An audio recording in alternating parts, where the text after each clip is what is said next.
नमस्कार. टीजे का कट्टामध्ये आपणा सगळ्यांचं पुन्हा एकदा स्वागत.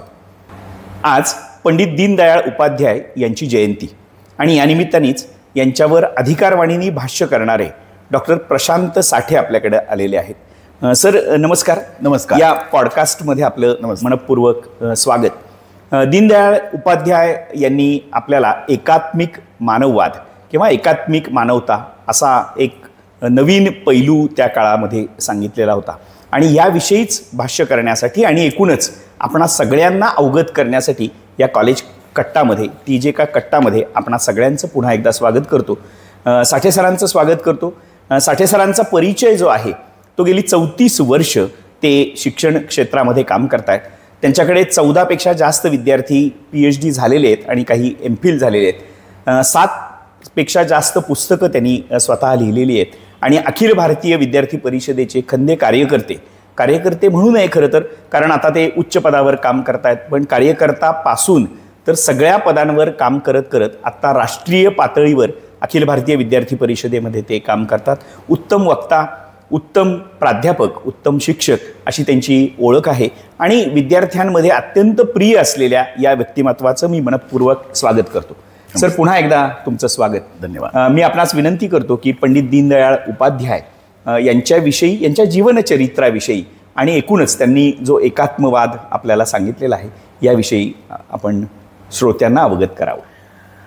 पंडित दीनदयाळ उपाध्याय यांनी खरं तर आपल्या भारतवर्षावर एक उपकार केले असं मी म्हणेन, कारण त्यांनी एकात्म मानव दर्शन किंवा एकात्म मानववाद ज्याला म्हणतात तो सिद्धांत पहिल्यांदी आपल्या भारतीय लोकांसमोर मांडला.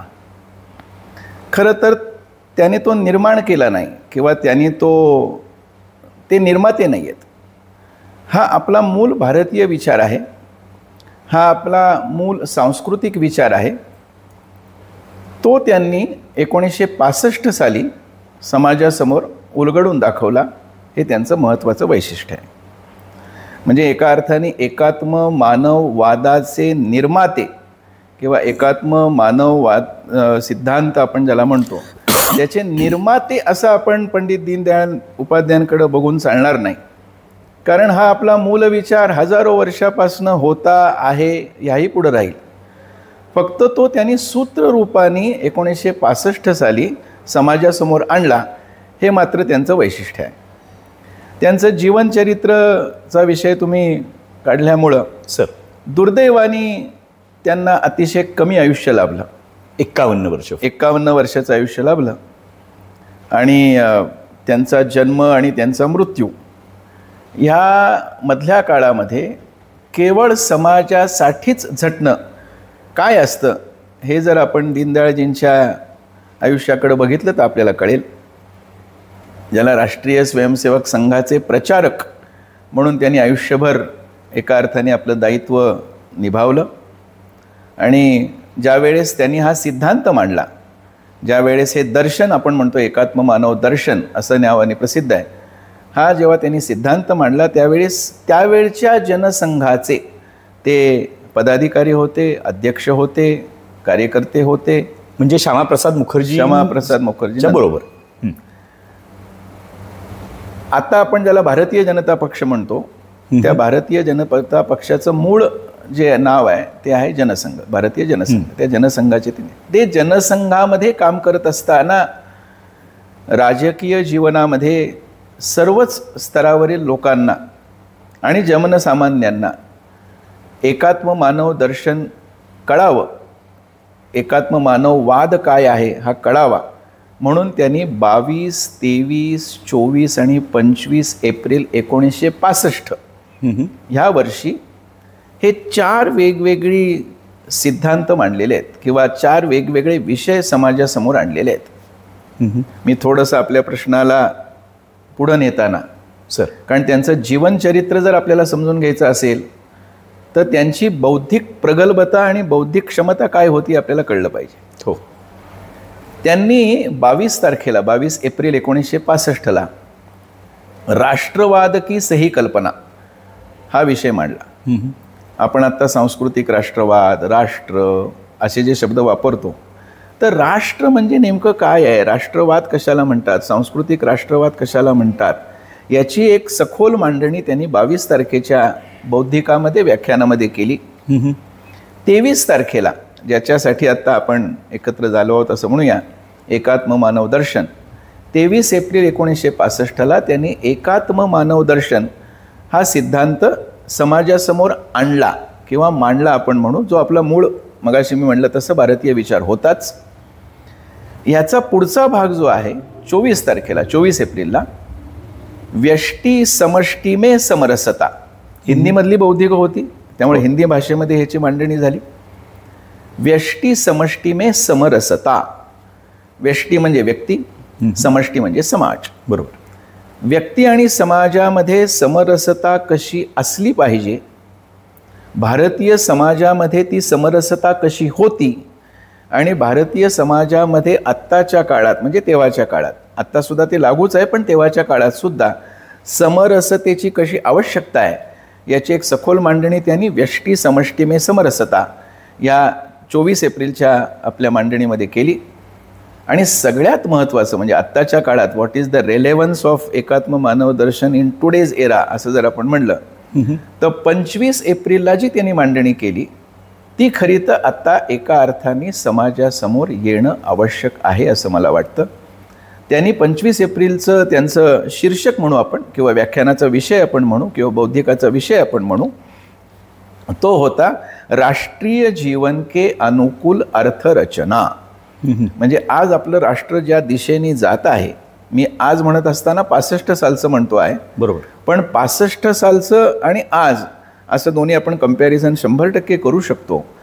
आपल्या राष्ट्राला आपल्या देशाला जर अनुकूल पद्धतीने पुढं जायचं असेल तर आर्थिक रचना कशी असली पाहिजे याची सखोल मांडणी त्यांनी केली. मी तुमच्या प्रश्नाचा उपभाग म्हणून त्याचं उत्तर देईन.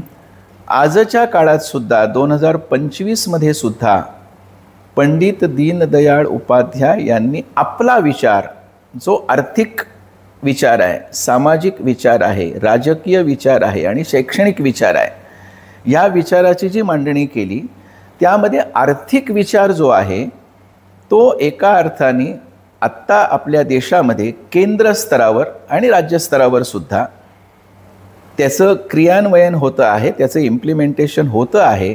म्हणूनच एका अर्थाने भारत, आपण आत्ता नुकतंच ऐकलं किंवा नुकतंच आपण बघितलं की आपण आपली इकॉनॉमी जी आहे ती एका क्रमांकाने पुढे गेली आणि असं आपण म्हणतोय की काही कालावधीमध्ये आपण 1 नंबरला जाऊ, ट्रिलियन इकॉनॉमी होणार आणि त्याच्या पुढे जाणार. तर ही काही जादू नाही, ही काही अशी एका गाडी फिरवली आणि याला जे परिश्रम करावे लागतात ते परिश्रम गेले काही वर्ष आपण करतो आहोत आणि ते कसे असले पाहिजे, त्याची दिशा कशी असली पाहिजे याची मांडणी राष्ट्रीय जीवन के अनुकूल अर्थरचना या आपल्या एका बौद्धिकामध्ये त्यांनी मांडली. आपला मूळ प्रश्न जो होता त्यालाच अनुसरून दुर्दैवाने अतिशय 51 वर्षाचं आयुष्य त्यांना लाभलं.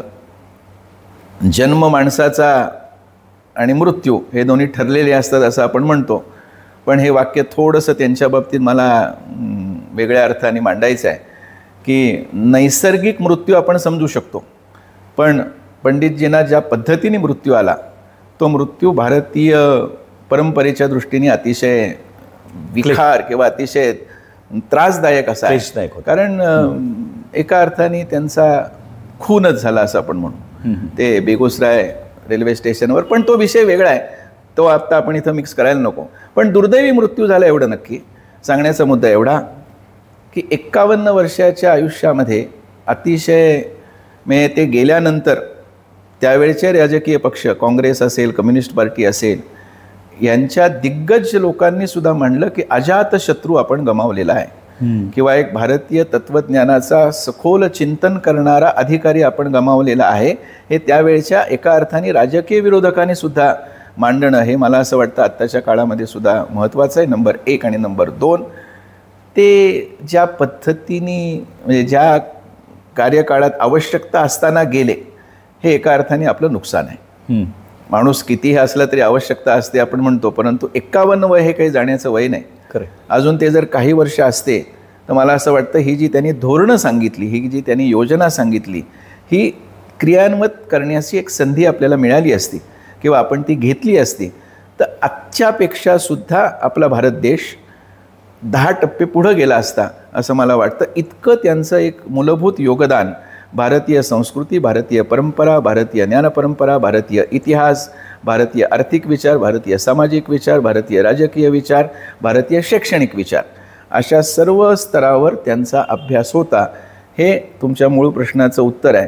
हा त्यांचं जीवन वैशिष्ट्य राहिलेलं आहे. वा, क्या बात आहे. सर, तुमच्या बोलण्यातनं अर्थशास्त्र आणि इतिहास असे 2 विषय प्रामुख्याने आले. अर्थात इतर मोठा अभ्यास उपाध्यायजींचा होता, पण आता असं म्हटलं जातं की ज्या राष्ट्रातील युवक इतिहास आणि अर्थशास्त्र समजून घेत नाहीत त्या राष्ट्राचा उदय होत नाही, किंवा जे आपण ज्याला सुपर पॉवर होणं असं वगैरे वगैरे कल्पना मांडत होतो त्या न घडण्याची ही कारणं आहेत. पण आता राष्ट्रीय शैक्षणिक धोरणामध्ये विशेषतः भारतीय ज्ञानपरंपरा आणि हॉरिझॉन्टल मोबिलिटी ऑफ सब्जेक्ट्स, म्हणजे सायन्सच्या किंवा विज्ञानाच्या विद्यार्थ्याला इतिहासाचा विषय घेता येणं किंवा अर्थशास्त्र शिकता येणं किंवा राजकीय विचार त्याला शिकता येणं किंवा कॉमर्सच्या विद्यार्थ्याला सायन्सचा एखादा विद्यार्थी शिकता येणं अशी मांडणी सुरुवातीला 2020च्या आधी खरं तर मोदीजींनी अर्थात आपल्या माननीय पंतप्रधानांनी मांडली आणि म्हणूनच राष्ट्रीय शैक्षणिक धोरण आपण नेतो आहोत. एकूणच एकात्म म्हणजे मानवतावाद आणि राष्ट्रीय शैक्षणिक धोरण याविषयी थोडंसं आपण बोललात तर बरं होईल. 1965 साली त्यांनी जो विषय मांडला आणि आत्ता तुम्ही 2020 शैक्षणिक धोरणाचा उल्लेख करतात, असं वाटू शकतं ऐकणाऱ्याला की 65 साली मांडलेला एका अर्थाने सिद्धांत 2020 सालच्या शैक्षणिक धोरणाशी आपण कसा जोडू शकतो? हा बादरायण संबंध आहे का? तर बादरायण संबंध 100% नाही. त्याचं कारण मूल संकल्पना जी आहे तीच संकल्पना एका अर्थाने राष्ट्रीय शैक्षणिक धोरणामध्ये आपण आणलेली आहे किंवा आहे असं आपल्याला दिसतं. उदाहरणार्थ, एकात्म मानव दर्शनाच्या संकल्पनेमध्ये किंवा सिद्धांतामध्ये आपण म्हणू 14 शब्द आपण समजून घेतले पाहिजेत. ते 14 शब्द ऐकल्यानंतर थोडंसं असं वाटतं की अरे हे जरा आपला अवघड आहेत का काय किंवा आपल्याला समजतील का नाही. मी त्या 14 शब्दांचा उल्लेख करतो म्हणजे आपल्याला कळेल. शरीर, मन, बुद्धी आणि आत्मा, धर्म, अर्थ, काम आणि मोक्ष, व्यष्टी, समष्टी, सृष्टी आणि परमेष्टी, हे 12 शब्द झाले. आणि पुढचे 2 शब्द की ज्याचा विचार या राष्ट्रीय शैक्षणिक धोरणामध्ये केला गेलेला आहे तो म्हणजे चीती आणि विराट.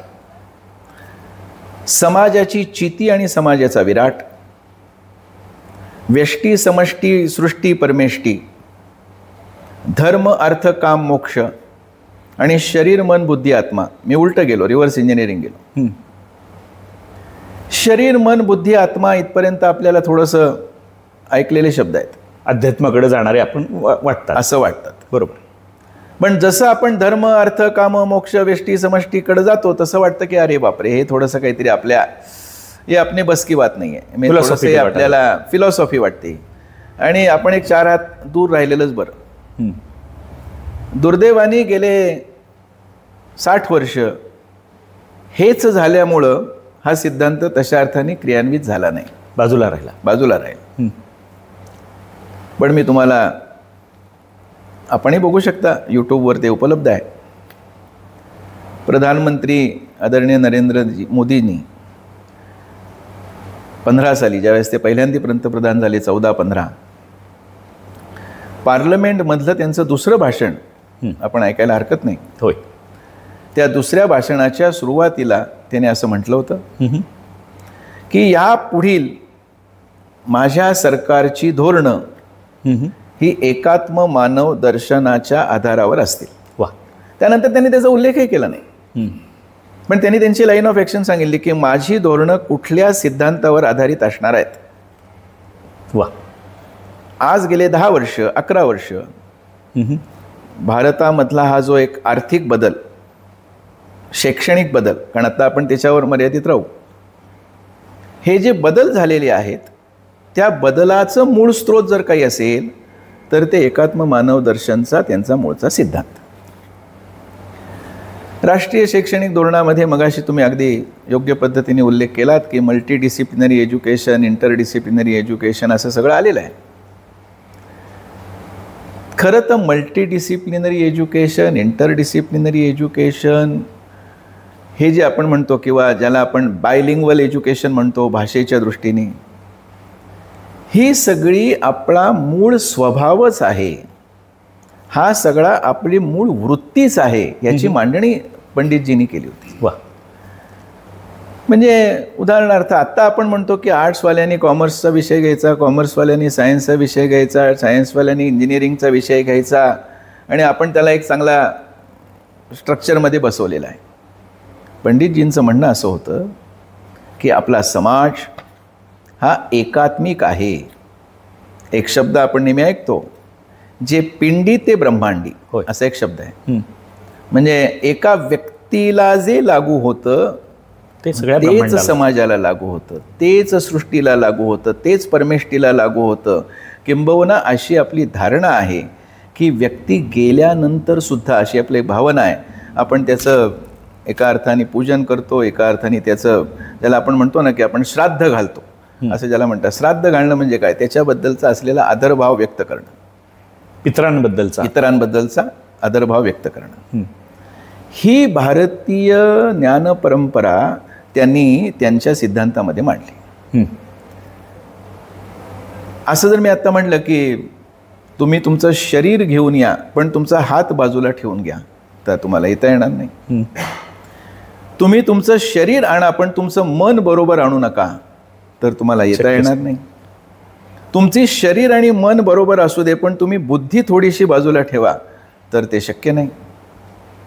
त्यामुळं शरीर, मन, बुद्धी आणि आत्मा हे एकात्मिक आहेत, हे एकात्म आहेत, हा सिद्धांत त्यांनी मांडला. वाटायला अतिशय सोपा आहे, समजायला अवघड आहे, कळायला सोपा, पण इम्प्लिमेंटेशनला अवघड आहे. आज स्त्री असेल, पुरुष असेल, असं आपण म्हणतो ना, आता जेंडर इक्विटी वगैरे असे जे सगळे आपण चांगल्या अर्थाने, म्हणजे मोठे त्याला नकारात्मक रूप देत नाही, पण आज राष्ट्रीय शैक्षणिक धोरणाचा जो मूळ गाभा आहे की प्रत्येकाची, म्हणजे तुम्ही जर बघितलं असेल तर राष्ट्रीय शैक्षणिक धोरणाचं पहिलं तत्व आहे to understand the capability and capacity of every student. Yes. प्रत्येकाची कॅपॅबिलिटी आणि कॅपॅसिटी ओळखणं हा एक. तर भारतीय तत्त्वज्ञानामध्ये घरापासून, ज्याला आपण घर ही आपली एक मूळ कल्पना आहे किंवा घर ही आपली एक मूळ संस्कृती आहे, किंवा घरामध्ये जी संस्कृती शिकवली जाते ती बाहेर कुठं शिकवली जात नाही, असं आपण जे म्हणतो कुटुंब ज्याला आपण म्हणू, कुटुंबामधलं शिक्षण. म्हणजे पंडितजींनी एकात्मता केवळ व्यक्तीची नाही तर त्या कुटुंबाची पाहिजे. व्यष्टी समष्टी, आता आपण थोडंसं त्या दिशेने जातोय. व्यष्टी समष्टी, मग सृष्टी, मग परमेष्टी. भारत राष्ट्रीय शैक्षणिक धोरणामध्ये हेच सांगितलेलं आहे की तुम्ही संकुचित दृष्टीने शिक्षण देऊ नका. आणि पुढचा भाग जो सांगितला मगाशी तुम्ही आर्थिक आणि इतिहासाचा उल्लेख केलात, त्यांनी तर असं सांगितलेलं आहे की शिक्षण हे समाजाचं दायित्व आहे. वा. शिक्षण द्यायचं असेल तर समाजाने पैसा उभा करून तो दिला पाहिजे. कारण पूर्वी आपल्याकडं शिक्षण ही सेवा मानली जायची. आता थोडासा बदल असा झाला आहे, शिक्षण ही उद्योग झालेला आहे, शिक्षण ही इंडस्ट्री झालेली आहे. पूर्वी शिक्षण हा सेवा हा भाग होता. तरी देखील समाजाची, मी मगाशी सांगितलं, समाजाची चिती समजायची असेल तर तुम्हाला भारतीय मूळ विचार अभ्यास केला पाहिजे. आणि तो आता मगाशी तुम्ही उल्लेख केला तसं भारतीय ज्ञानपरंपरेच्या माध्यमातून आपण समाजासमोर आणतो.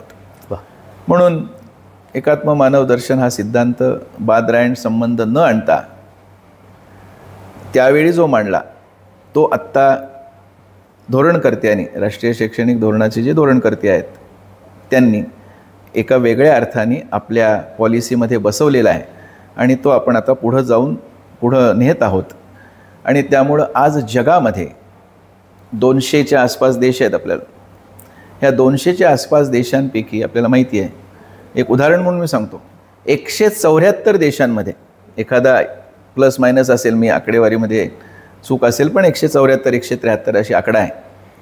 21 जूनचा योगा दिवस हा जो पूर्ण जगामध्ये मानला जातो, साजरा सेलिब्रेट केला जातो असं मी नाही म्हणणार, पण जो अभिमानाने स्वीकारलेला आहे, आनंदाने स्वीकारलेला आहे आणि त्याचं क्रियान्वयन तिथं होतं, त्याचं मूळ आपण एकात्मिक भावनेने तो समाजासमोर आणला. वा. अंततोगत्वा कुठलीही गोष्ट एकात्मिक भावनेने तुम्ही समाजासमोर आणली तर समाज त्याला मान्यता देतो. हा मूळ सिद्धांत पंडितजींनी मांडला आणि तो एका अर्थाने आपण राष्ट्रीय शैक्षणिक धोरणाच्या माध्यमातून पुढे ठेवलेला आहे. वा. खरं तर सर, आपण राष्ट्रीय शैक्षणिक धोरणाचं खूप छान वर्णन करत होतात. मला एक प्रश्न असा पडला आहे की 2047 साली आपण विकसित भारत होणार आणि हा जो अमृत काळ असल्याचं स्वप्न आपल्याला माननीय पंतप्रधान यांनी दाखवलेलं आहे. राष्ट्रीय शैक्षणिक धोरणातनं आपण विकसित भारत करू शकणार आहोत याची खात्री आता पटायला लागलेली आहे. तर याविषयीचं आपलं थोडंसं मत सांगा. प्रधानमंत्री नरेंद्र मोदी यांनी काही 2 वर्षापूर्वी, 1.5 वर्षापूर्वी असेल, एका आपल्या मन की बात हे ते जे दर महिन्याला समाजासमोर व्यक्त होतात, त्या मन की बातमध्ये एक छान शब्द कॉइन केला होता, कोट केला होता आणि तो होता अमृतकाल. बरोबर. त्यांनी 2047 पर्यंतचा जो काल आहे त्याला अमृतकाल असं नाव दिलं. आता 2047चा रेलेव्हन्स काय, तर 1947ला स्वातंत्र्य मिळालं, स्वातंत्र्याची 100 वर्ष 47ला पूर्ण होणार, 2047 म्हणून तो अमृतकाल. तर हा जो आता आपण 25 साली आहोत, त्यांनी मांडला 2 वर्षापूर्वी, हा जो 22-23 वर्षाचा जो अमृतकाल आहे, ह्या अमृतकालामध्ये ह्या शैक्षणिक धोरणाच्या आधारावर आपण महासत्ता, मी शब्द नाही वापरणार, महासत्तामध्ये थोडंसं एक दर्प येतो आपल्या अहंकाराचा, विश्वगुरु असा त्याला एक पॅरलल शब्द, आपण त्याला विश्वगुरु असं वापरणं कधी सोयीचं राहील. विश्वगुरूमध्ये सुद्धा ज्ञानेश्वर माऊलींनी जे पसायदान म्हणलं, आता विश्वात्मके देवे येणे वाग्यज्ञे तोषावे, तोषो निमज द्यावे पसायदान आहे, तसं आपण पहिल्यापासूनच, म्हणून मी म्हणलं ना की पंडितजींनी मांडलं नाही, आपली मूळ परंपरा आहे. आता विश्वात्मके देवे, आपण मानणारे सुद्धा विश्वात्मक देव आहोत, आपण असे संकुचित नाही. त्यामुळे या अमृतकालामध्ये विशेषतः युवकांना हा विषय चांगला समजावा यासाठी त्याच्यातली काही जी 2-3 तत्व आहेत, खरं तर हा मोठा अभ्यासाचा विषय आहे, पण आपली मूळ परंपरा काय आहे की ज्याने आपण विश्वगुरुत्वाकडे जाणार आहोत. मी टीका या अर्थाने म्हणत नाही, दोष या अर्थाने म्हणत नाही, कारण टीका आणि दोष कोणाचे काढून आता उपयोग नाही. का हा तर काय, हा काळ अमृतकाल हा कोणाची उखाळे पाखाळे काढण्याचा विषय नाही, आपल्याला आपल्या दिशेने पुढे जाण्याचा विषय, प्रगतीचा विषय. पण पूर्वी अशी घोषणा होती, कमाने वाला खाएगा. पंडितजींनी सांगितलं, कमाने वाला खाएगा हे आपलं धोरण नाही. आपलं धोरण आहे कमाने वाला खिलाएगा आणि जन्मासो खाएगा. हे थोडासाच फरक आहे, पण मूलभूत फरक आहे. सर्व्हायव्हल ऑफ द फिटेस्ट हे बाजूला ठेवा, ही आपली कल्पना नाही.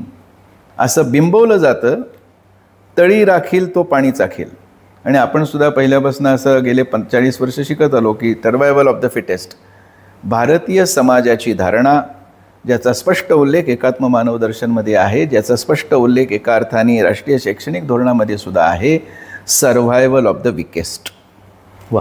जो वीक आहे तो सर्व्हाइव्ह होणं ही समाजाची जबाबदारी आहे. त्याला अपलिफ्ट करायचं, मग तो सामाजिकदृष्ट्या असेल, आर्थिकदृष्ट्या असेल, कुठल्याही दृष्ट्या असेल. समरसता ह्याचा जो उल्लेख आपण करतो, जातीभेद निर्मूलन आपण जे म्हणतो ना, समरसता, ही समरसता भारतीय संस्कृतीमध्ये नसानसामध्ये भरलेली आहे. खरं. आणि ह्याचा उल्लेख एका अर्थाने त्यांनी पण केला, आता इथं आलेला आहे. म्हणजे आपण या राष्ट्रीय शैक्षणिक धोरणाची 18 प्रिन्सिपल बघितली, त्याच्यामध्ये सुद्धा याचा उल्लेख आहे की समरस समाज आपल्याला निर्माण करायचा आहे, कोहिजिव्ह सोसायटी आपल्याला निर्माण करायची. कमाने वाला खिलाएगा हे जे मी मगाशी म्हणलं, आर्थिकदृष्ट्या फार ह्यालामध्ये अर्थ आहे. मी कमावतो आणि माझ्या कुटुंबाचं पालनपोषण करण्याची जबाबदारी माझीच आहे. मी नुसता कमावणार आणि मीच खाणार असं नाही. कमाने वाला खाएगा नाही, कमाने वाला खिलाएगा. ही कुटुंब भावना जी आहे, ही कुटुंब भावना ह्या छोट्याशा पण मोठ्या तत्वाबंध आपल्याला याच्यामध्ये दिसते. प्रत्येक व्यक्तीला काम मिळालं पाहिजे. हे तर प्रत्येकाचं आवश्यक आहे, पण प्रत्येक व्यक्तीला काम तेव्हाच मिळेल ज्यावेळेस त्याच्याकडं काही वेगळे स्किल्स असतील तर. म्हणजे आता तुम्ही पण शिक्षण क्षेत्रातले अतिशय अधिकारी आहात. शिक्षण क्षेत्र राष्ट्रीय शैक्षणिक धोरणामध्ये 9 व्हर्टिकल्स आहेत. त्याच्यामध्ये मग major subject, minor subjects, SEC, VEC असे वेगवेगळे व्हर्टिकल्स आहेत. त्याच्यामध्ये आपण स्किल एन्हान्समेंट आणि स्किल एज्युकेशन असं एक व्हर्टिकल आहे. कौशल्याधिष्ठित शिक्षण. कौशल्याधिष्ठित शिक्षण भारतीय शिक्षण असावं आणि होतं याचा वारंवार उल्लेख एकात्म मानव दर्शनमध्ये झालेला आहे. आपण तो आत्ता पुढं आणला आणि म्हणून आत्तासुद्धा आता क्रेडिटच्या भाषेत, CGPAच्या भाषेत आपण काही विशिष्ट क्रेडिट ह्या स्किल्सला ठेवलेली आहेत. होय की तुम्हाला, आणि ती मला असं वाटतं की स्किल ही एका अर्थाने ऐकून येत नाहीत, ती अनुभवात येतात. एखादी चांगली गोष्ट ऐकली आणि वाचली म्हणजे आपल्याला येते असं नाही. त्याचं जोपर्यंत तुम्ही अनुभूती घेत नाही, आणि म्हणून आता ऑन द जॉब ट्रेनिंग आहे, म्हणून आता इंटर्नशिप आहे. तुम्ही जे उल्लेख करताय राष्ट्रीय शैक्षणिक धोरण आणि याचा रिलेव्हन्स आणि येणारा अमृत काळ, तो आहे. मला असं वाटतं की आत्ताचा जो युवा वर्ग आहे, ज्याला आपण जेन झी जनरेशन म्हणतो, जेन झी जनरेशनचा सध्या मोठा बोलबाला आहे. ही जेन झी जनरेशन जी आहे आत्ता, ज्यांचं वय आत्ता त्या जनरेशनमधलं आहे, ते 47 साली झेन एक्समध्ये जाणार आहेत. तशा अर्थाने अजून त्यांचं 22 वर्षांनी ते मोठे होणार. पण 22 वर्षांनी ते मोठे होणार म्हणजे त्यांचं वय होणार साधारण 42-43. आत्ता आपण असं गृहीत धरू त्यांचं वय 20 आहे, 21 आहे. आत्ता ज्यांच्या समोर आपण हे मांडणी करतोय ते, बरोबर, 43 वर्षाचा माणूस 2047 सालचा, म्हणजे मी भाग्यवान समजेन आपण असू तर तेव्हा असू देखील, पण 2047 साली आत्ताचा जो जेन झीचा विद्यार्थी आहे तो 100% असणार आहे. बरोबर. आणि तो विकसित भारत 100% बघणार आहे. करेक्ट.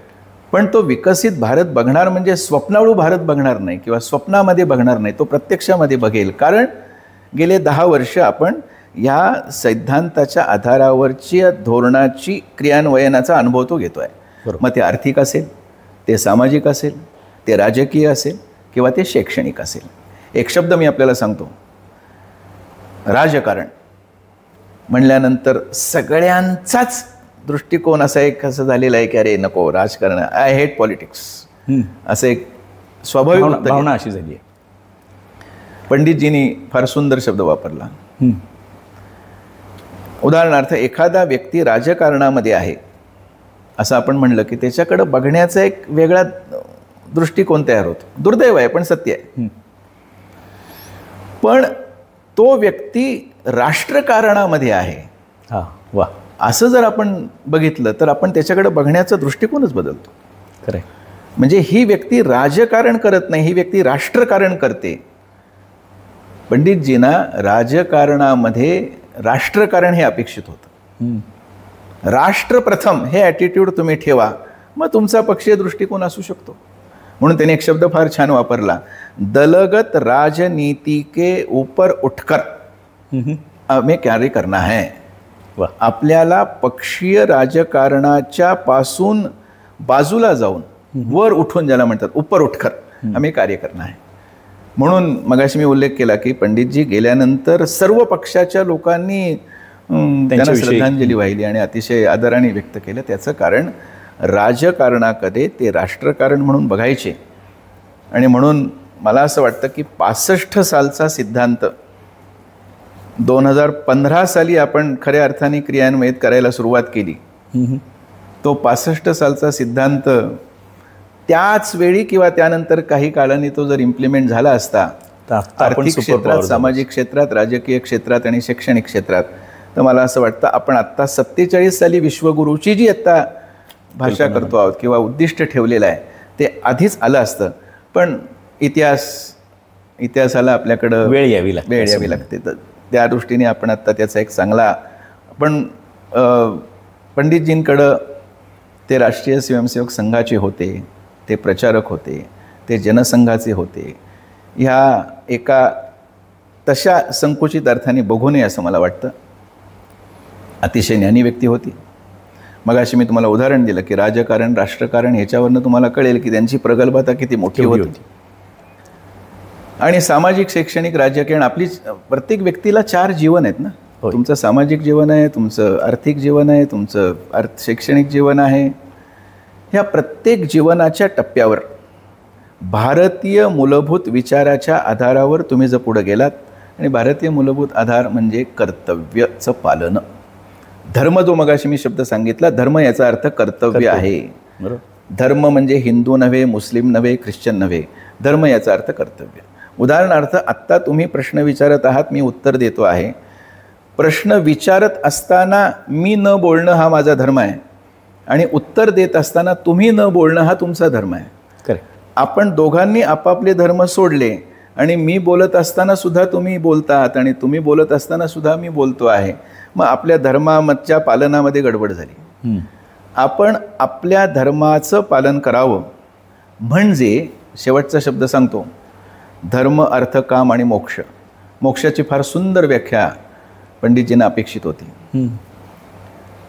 आपण करीत असलेलं कर्म जर आपण नीती नियमाला अनुसरून केलं, मूल्यांना अनुसरून केलं, तर तुम्ही जे कर्म करता ते कर्म केल्यानंतर तुम्हाला त्याच्यातनं जे समाधान मिळतं, ते समाधान म्हणजे मोक्ष आहे. तीच मोक्षप्राप्ती आहे. मोक्षप्राप्ती केवळ गेल्यानंतर आपण ज्याला म्हणतो 13वा वगैरे ते असेल, माहीत नाही, तो एक वेगळा भाग असेल. परंतु उदाहरणार्थ मी देतो.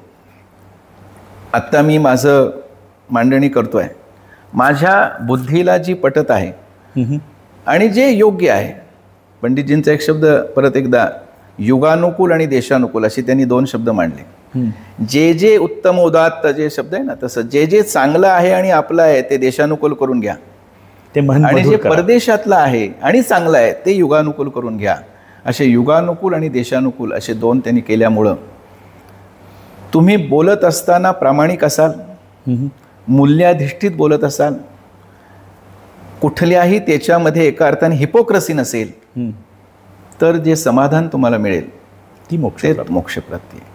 मग तुम्हाला असं वाटलं की अरे हे नाही चांगलं बोलले, तो तुमचा विषय आहे, पण मला मोक्ष मिळाला कारण मी माझ्या कर्माला. म्हणून असं मी नेहमी युवकांना सांगतो किंवा मुलांना सांगतो की दिवसामध्ये 1440 मिनटं असतात. प्रत्येक मिनटं हा मोक्षामध्ये आपण कन्वर्ट करू शकतो.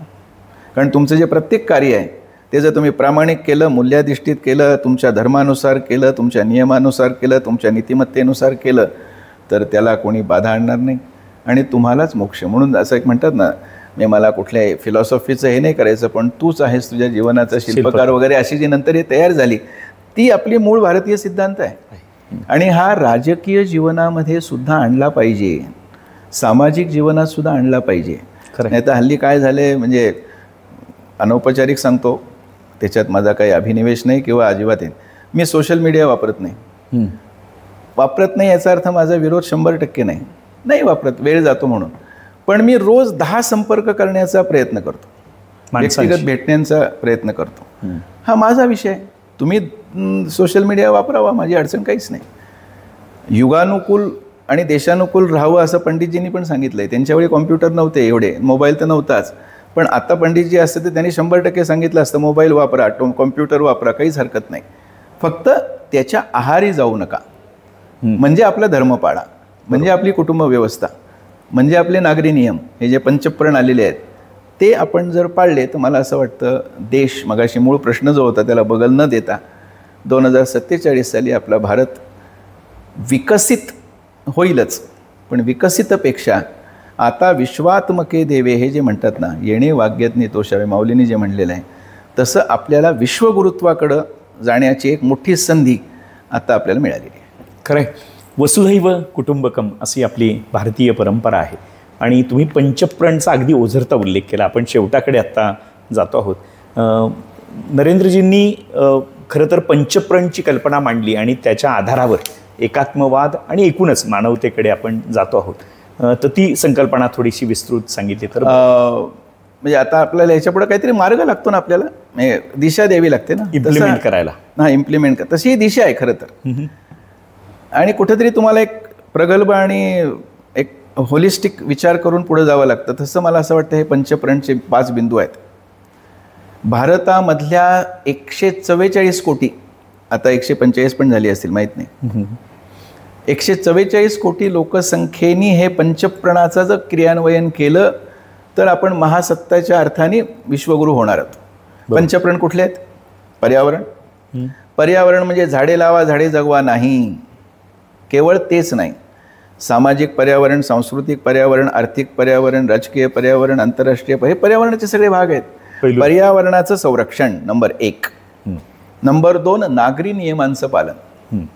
म्हणजे आता मी इथं AC हॉलमध्ये बसलो आहे, आता हा हॉल AC नाही ते चांगलं आहे, AC हॉलमध्ये बसलो आहे आणि मी पर्यावरणावर जर भाषण देत असेल तर तो थोडासा विरोधाभास ठरेल. आपण प्लास्टिकच्या बाटलीमध्ये पाणी पितो आणि पर्यावरणाच्या गोष्टी करतो, हा थोडासा विरोधाभास ठरतो. काही वेळा नाईलाज असतो. मी कोणावर टीका टिप्पणी, पुणेरी भाषेत टीका टिप्पणी करत नाही, पण पर्यावरणाची जागरूकता आणि संरक्षण करत असताना आपण सुद्धा त्याचं क्रियान्वयन करतोय का नाही, नागरी नियमांचं पालन करतोय का नाही, हे आपणही बघितलं पाहिजे. अन्यथा लोकांसांगे ब्रह्मज्ञान आणि तसं जर झालं तर मात्र मग लोक आपल्याला समोर म्हणतात हा माणूस चांगला आहे, पण आपल्या अपरोक्ष आपल्याबद्दल नावं ठेवतात.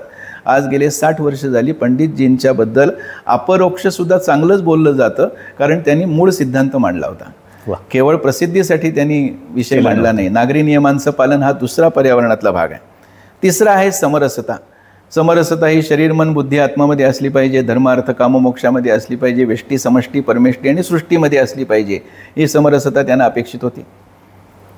सगळ्यात महत्त्वाचा भाग आत्ता जो मला जाणवतो की गुंत्यात गुंतुनी सगळा पाय माझा मोकळा आहे, जे सुरेश भटांचं एक गझल आहे, ओळ आहे, गझलेमधले एक. कुटुंबामध्ये आपण तसे होत चाललो का काय असं मला वाटतं. आपलं 5 जणांचं कुटुंब आहे, पण 5 जणांमध्ये एकवाक्यता नाही आहे, 5 जणांमध्ये संवाद नाही आहे, 5 जणांमध्ये आपण बोलत नाही होत. म्हणजे मला सर्व कुटुंबाबद्दल आक्षेप नाही आहे. अनेक कुटुंब अशी आहेत की जे अतिशय खेळीमेळीच्या वातावरणामध्ये, ही अपेक्षा आहे आपल्याला. भारतीय ज्ञानपरंपरेचं सगळ्यात मोठं वैशिष्ट्य काय असेल, अगदी रामायण महाभारतापासून बघितलं तर कुटुंब व्यवस्था हे आपलं सगळ्यात मोठं वैशिष्ट्य राहिलेलं आहे. हे कुटुंब प्रबोधन करणं म्हणजे अगदी साधं मोबाईल बाजूला ठेवून जेवण करणं, ज्या दिवशी झोपणं त्याच दिवशी उठणं हे टाळणं. तुम्ही नीट विचार करा, बहुतेक वेळा आपण ज्या दिवशी झोपतो त्याच दिवशी उठतो. मी 12:30ला तुम्हाला व्हॉट्सअपवर लाईक केलं की तुमचा लगेच त्याला रिस्पॉन्स येतो, तुम्ही जागे आहात. आणि पहाटे 7 वाजता तुम्ही उठलेले असता. हे ज्या दिवशी झोपता त्या दिवशी उठता. आपल्याकडे असं सांगतात, लवकर निजे लवकर उठे त्याला आयुष्य लाभे, आणि आपण मात्र त्याच्या विरोधी वागतो. त्यामुळं कुटुंब प्रबोधन, कुटुंबामधला खेळीमेळीता, हे हल्ली ती अशी मुक्ती नाही, आपल्याकडं मुक्ती अपेक्षित नाही आहे. म्हणजे मुक्ती ठीक आहे, मी मुक्ती ह्या शब्दाला कोट करून विधान वेगळं करतोय असं नाही, पण आपल्याकडं समरसता आपली पाहिजे, आपल्याकडं खेळीमेळीचं वातावरण असलं पाहिजे, आणि आपल्याकडं स्वातंत्र्य असत असताना स्वैराचार असता कामा नये. कुटुंबातील स्वैराचार अपेक्षित नाही. नंबर 4 आणि शेवटचा जो आहे तो आहे स्वचा बोध, जो मला असं वाटतं सगळ्यात आवश्यक आहे. खरं तर तो गीतेत सांगितलेला आहे. 100%. तुम्ही स्वला विसरलात की सगळे प्रश्न तयार होतात. ह्याच्यामध्ये 6 भकार मांडलेले आहेत. भनी सुरू होणारे म्हणून भकार आपण म्हणू. भाषा, भूषा, भवन, भ्रमण, भोजन आणि भजन. वा. स्वभाषा, स्वभूषा, स्वभवन, स्वभ्रमण, स्वभोजन, स्वभजन. वा. आपली भाषा आपली पाहिजे. इंग्रजी भाषेला विरोध नाही, पण मातृभाषा यायला पाहिजे, अन्य भारतीय भाषा यायला पाहिजेत. हल्ली भूषा असा जेव्हा शब्द वापरतो, म्हणजे मी गमतीने म्हणतो, माझी जनरेशन थोडीशी, हल्ली आपण पैसे देऊन फटके कपडे घालतो. ही भूषेचं हल्ली काय मला कळत नाही.